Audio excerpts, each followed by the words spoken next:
We're going to do something a bit different on Friends and Neighbors. Just over a week ago, a woman named Angelina Jashinsky was struck by a car and killed just outside of Regina. It was a tragic end to a life of hardship and of hope. Hers was an exceptional life, and we are proud to share it with you. What do you think? A proud grandmother who loved charity work and travel. What her smile doesn't show is a life of hardship and tragedy. Angelina Jashinsky was born in the Ukraine in 1922, the youngest of 10 children. By the time she was 7, 5 siblings had died. That same year, the communist government confiscated everything. Angelina and her family were loaded into cattle cars and sent to Siberia. When they got there, they were given an axe and told to build their own shelters. They weren't given any nails. Many starved or froze to death. It was too much for the children. They all caught pneumonia. My mother was the youngest child there. She said for 7 years after that, she never saw a glass of milk, and she never saw a child younger than her, because they all died. The hard conditions claimed her family members one by one. All that was left when she was 13 was her mother and her crippled brother. Angelina had to support the family. She worked as a log driver, a firefighter, and in a charcoal factory, until the deadly conditions there started to affect her health. Her brother was dying, and Angelina's mother told her to leave Siberia. But travel was difficult. It took 2 tries for Angelina to escape. She returned to her village in the Ukraine. And she found a distant cousin, and she stayed with them. She worked on a collection farm. She wanted to save enough money to try to send for her mother. That was always their intention.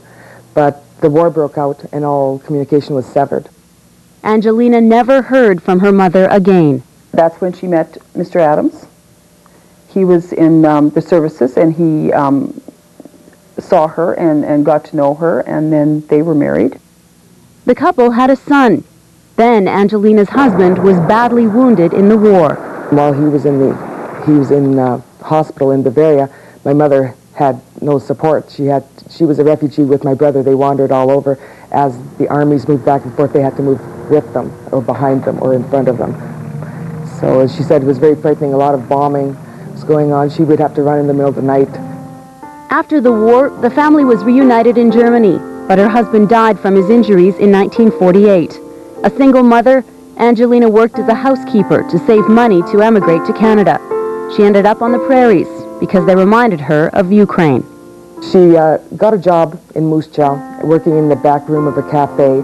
She said it was extremely difficult because she didn't understand the language. She got a job there doing the laundry, helping the seamstress, things like that. And then she consequently met my father.